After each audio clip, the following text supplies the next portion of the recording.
지금도 밖에 나가보면 우리를 보호하기 위한 장치들이 대단히 많이 설치되어 있습니다. 얼마 전만 해도 뉴스에서 어린이 보호구역, 또 무슨 보호장치들, 낭떠러지가 있으면은 여기는 낭떠러지니까 조심하세요, 이렇게 있고, 전철을 탈 때도 발이 빠지지 않도록 조심하라. 계단 앞에서도 계단을 내려갈 때 조심을 해라. 이렇게 우리 국민들은 수많은 보호장치 속에서 살아가고 있습니다. 문득 그런 생각을 해보았습니다.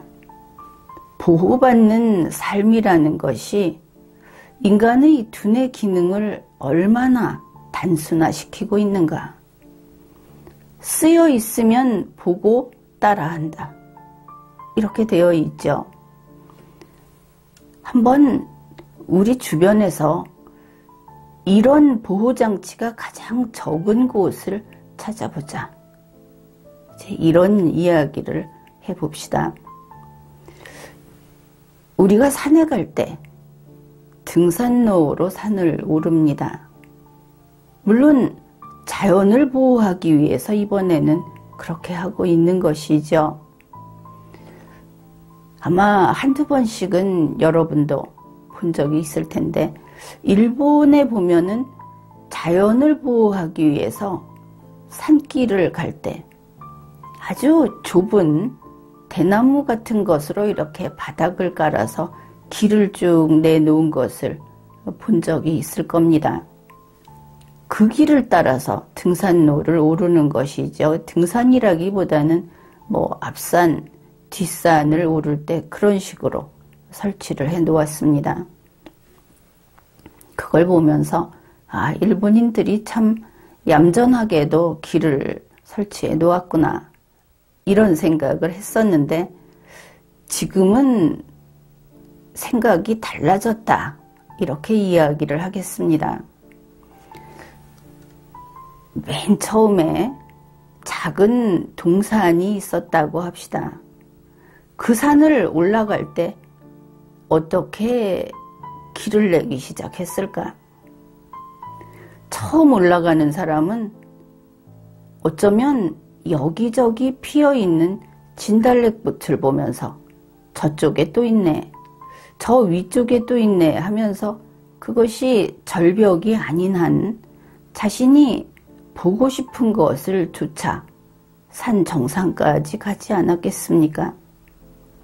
과거에 나무를 캐던 사람도 봄나무를 쫓아서 가다가 또 가야 할 방향이 있으면은 자신이 갈 수 있는 길을 찾아가면서 올라갔을 겁니다. 길을 개척했다 하는 것이죠. 수많은 세월 동안 다른 사람들이 저마다 이렇게 가는 것이 좋겠다, 이런 목적으로 올라가겠다 하면서 다니던 발걸음이 겹쳐지고 겹쳐지면 그곳에 풀이 죽고 땅이 조금 편편해지고 하면서 길이 생겼을 겁니다. 그런데 그때까지의 세월 동안, 그때까지의 사람들은 누가 시켜서 그렇게 간 것이 아니죠. 자기 스스로 판단하고 선택하고 행동함으로써 길을 내고자 해서 낸 것은 아니지만 자기의 길을 자기 스스로 개척을 하면서 산을 올랐다 하는 것입니다. 그 다음에 행정청이 사람들이 자주 다닌 길, 사람들은 이 길을 좋아하는구나, 그러면서 거기에 조금 더 편리한 도구들을 설치하기 시작했죠. 좀 가파른 곳에는 노끈을 매 놓는다든지 아니면은 이정표를 한 번씩 세워준다든지 그랬던 겁니다. 우리 뜻대로, 인간의 뜻에 따라서 구조물이 설치됐던 것이죠. 그리고 이제 시간이 더 지나면서는 아무데나 돌아다니면서 길을 내는 것을 원치 않아서 그러한 길을, 등산로를 바닥에 무슨 나무 껍질을 가지고 깔아 놓는다든지 뭐 이런 것을 했을 수도 있습니다. 그러나 여기까지는 인간이 주인입니다. 인간이 운명 결정권을 가지고 있는 것이고 자기가 나아가는 길에 대해서 자기가 선택을 했던 것이죠.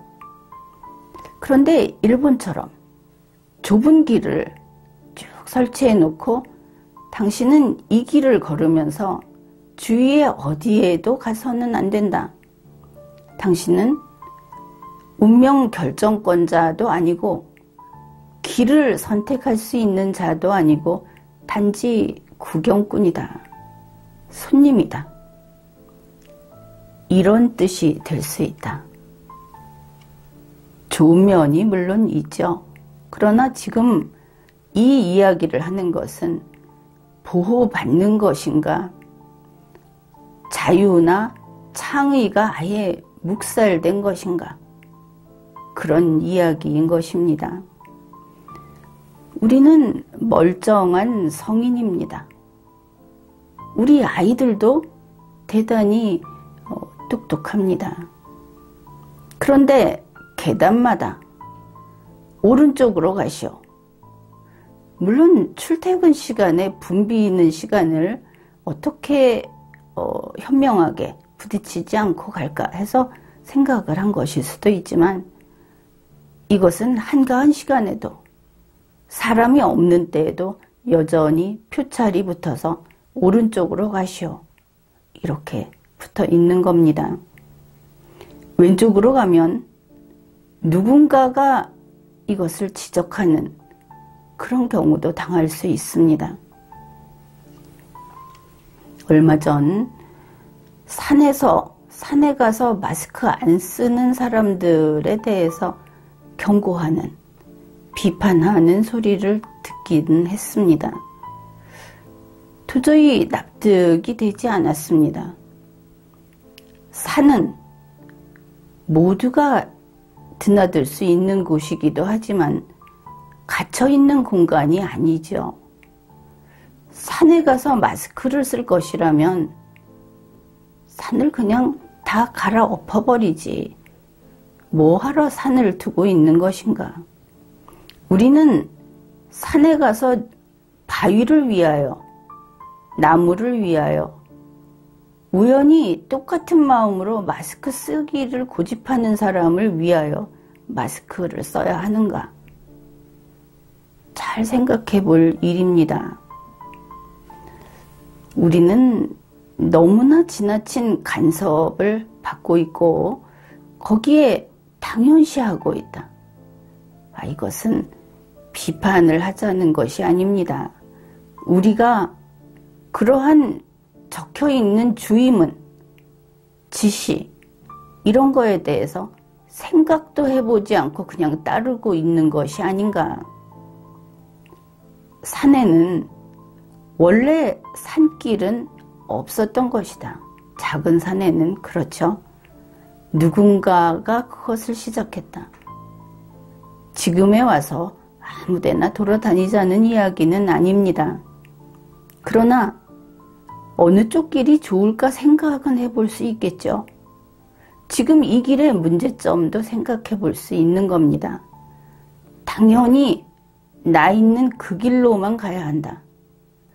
그 길로 가지 않는 사람은 비판받아 마땅하다 하는 이런 것들은 우리가 생각을 1단위부터 10단위까지 할 수 있다고 한다면은 그저 반무의식 상태에서 1, 2단계의 생각만을 하면서 습관적으로 손으로 더듬으면서 걸어 다니듯이 그렇게 생활하고 있는 것이 아닌가. 그런 생각을 해보았습니다. 내가 오늘 이 순간을 살아가고 있는데 내가 판단하지 않고 내가 다시 한번 생각해 보지 않고 있는 그대로 거기에서 정해놓은 울타리 속에서 그 울타리 밖을 한 번도 넘겨다보지 않고 사는 것은 과연 그래도 되는 것인가? 산길이라고 하는 것을 과거로 돌아가서 산길을 새로 낼 수 있는 시대를 그리워하는 것, 그런 이야기가 아닙니다. 항상 너무나 뻔한 것이라 하더라도 내가 마치 처음인 것처럼, 그리고 마지막 사람인 것처럼 책임감을 가지고 제대로 보고 제대로 판단하고, 그리고 동의를 한다면 내가 동의했다, 왜 동의했는지 이야기할 수 있도록 그렇게 깨어있는, 이것은 그런 뜻입니다. 잠이 들 게 있는 이런 반대말, 각성돼 있는 상태로 생활을 해야 하겠고, 내가 주인으로서 매번 결단을 내리는 삶을 살아야 하겠다. 그런 이야기를 하고 있는 겁니다. 지금까지 리걸마인드 연구소였습니다.